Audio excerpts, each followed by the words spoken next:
देखो यहाँ 10th class biology है ना, इसमें हम लोग क्रैश कोर्स नहीं ट्रेस कोर्स करेंगे। क्या ट्रेस कोर्स? जो पढ़ा है ना पूरा चैप्टर उसी के लिए है, और न पढ़ने वालों के लिए पूरा संसार भरा पड़ा है, और पढ़ने वालों के लिए पूरा संसार खाली है।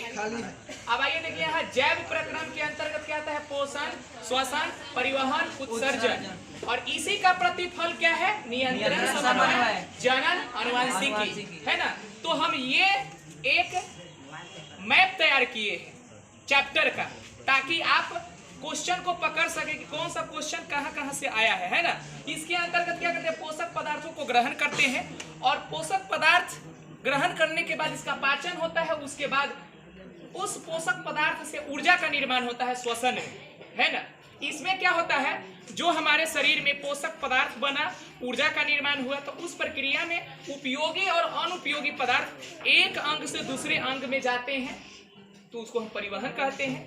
उत्सर्जन में केवल बेकार पदार्थ हमारे बॉडी से निकलता है। नियंत्रण समन्वय में तो इसका प्रतिफल से कुछ रसायन बनता है जो हमारे शरीर के विकास वृद्धि को क्या करता है? नियंत्रित करता है, और हमारे बॉडी को कंट्रोल करता है ना। ना बोलते हैं कि गाड़ी का ब्रेक फेल हो गया तो ड्राइवर से कंट्रोल नहीं होता है, तो हमारा ब्रेन और अंतःस्रावी ग्रंथि मिलकर हमारे शरीर को कंट्रोल करता है। तो इसमें हार्मोन और रसायन का चर्चा है। जनन में क्या है? तो इस धरती का सबसे और जैव प्रक्रम का सबसे विशेष लक्षण क्या है? जीवों में जनन। जनन में क्या होता है? जीव अपने जैसे संतान को उत्पन्न करता है। उसके बाद आनुवंशिकी में क्या है? तो जनन में कुछ विभिन्नताएं उत्पन्न होती है, उसी का अध्ययन इसमें करना है ना। किसी का बेटा गोर हो गया, किसी का बेटा लंबा है, किसी का बेटा नाटा है, क्यों है? ये जीन के कारण इसमें पढ़ना है। चलिए इसके नीचे आते हैं। ये पेड़ पौधा जीव जंतु, पेड़ पौधा जीव जंतु दोनों में होगा। इसमें आएंगे सब पोषण दो तरह के हो जाते हैं, स्वपोषण, परपोषण। और स्वपोषण में आपको पढ़ना क्या है? प्रकाश संश्लेषण का पूरा प्रक्रिया पढ़ लेना है। इससे क्वेश्चन जितना भी आएगा वो सब बन जाएगा। मानव पाचन तंत्र का चित्र बना लेना है, और इसके हर टॉपिक हर पॉइंट को पढ़ना है। इसमें श्वसन में अवायवीय वायवीय श्वसन है ना। तो जो श्वसन की क्रिया ऑक्सीजन के अनुपस्थिति में होती है उसको अवायवीय बोलते हैं, और जो श्वसन की क्रिया ऑक्सीजन की उपस्थिति में होता है उसको वायवीय बोलते हैं। इसमें फेफड़ा का आप तस्वीर बना लीजिएगा, है ना। जितने भी वर्टिब्रेटा संघ के जीव है ना, सब फेफड़ा से ही श्वास लेता है। आगे बढ़ते हैं। परिवहन में क्या है? तो पेड़ पौधा में संवहन ऊतक के बारे में पढ़ेंगे, और इसमें से आ सकता है जाइलम फ्लोएम में अंतर लिखने के लिए। परिवहन तंत्र मनुष्य में पढ़ेंगे तो 3 तरह के हो जाते हैं। रक्त वाहिनी, हृदय इंपॉर्टेंट है, हृदय के कार्य विधि आ सकता है, और 2 गुण परिवहन आ सकता है। आगे उत्सर्जन, पेड़ पौधों में पत्तियां और छालों द्वारा क्या होता है? तो उपापचय क्रिया के फल स्वरूप उत्पन्न होने वाले बेकार पदार्थ निकलते हैं। मनुष्य में वृक्क के बारे में पढ़ेंगे, इसमें यूरिया अमोनिया के चर्चा किया गया है, और नेफ्रॉन का चित्र आ सकता है बनाने के लिए। जितना टिक लगा रहे हैं वो सब पढ़ना है।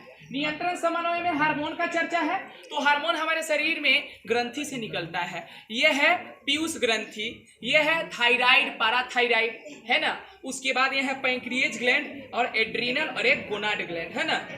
तो इसको मास्टर ग्रंथि कहते हैं, एड्रीनल को क्या कहते हैं? मास्टर ग्रंथि, है ना। इसका चर्चा हम पहले कर चुके हैं। नेक्स्ट वीडियो में इसके ऊपर भी वीडियो बनाएंगे। तंत्रिका तंत्र में ब्रेन का चर्चा करना है। किसका? ब्रेन का। तो मस्तिष्क का आप तस्वीर बना सकते हैं, है ना।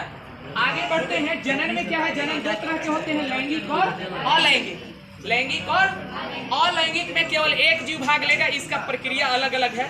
लैंगिक जनन में 2 तरह के जीव भाग लेंगे, नर और मादा, दोनों का तस्वीर आपको बना लेना है ना। आगे आनुवंशिकी में क्या पढ़ना है? तो उत्पन्न विभिन्नताओं की जानकारी रे बात करेगा बेहुदा तरीका से। यहाँ पादप और जंतु दोनों में इसमें विभिन्नता क्यों उत्पन्न होता है?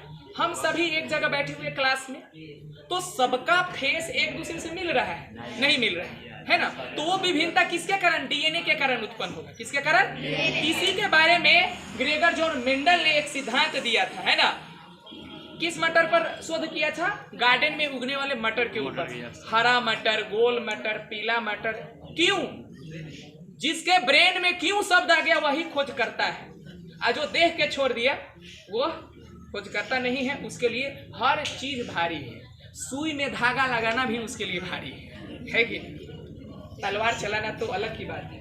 तो जनन है, विभिन्नता दो तरह के हुए, कायिक और जननी। तो एक शॉर्ट वीडियो है, जहां जहां हम पॉइंट मारे हैं वो सबको पढ़ लेना है। ये चैप्टर और ये चैप्टर दो बार पढ़िएगा, है ना। अब जो पढ़ेगा वही बढ़ेगा, जो पढ़ेगा वही। क्रैश नहीं हो रहा है, विमान क्रैश हो जाता है तो क्रैश कोर्स नहीं करना है। क्रैश में क्या होगा, विषय वस्तु से बच्चा भटक जाता है, और ट्रेस में क्या होता है, हम उसको पकड़ते हैं। हम जानेंगे तब न सानेंगे, है ना। इसलिए पढ़ाई कीजिए।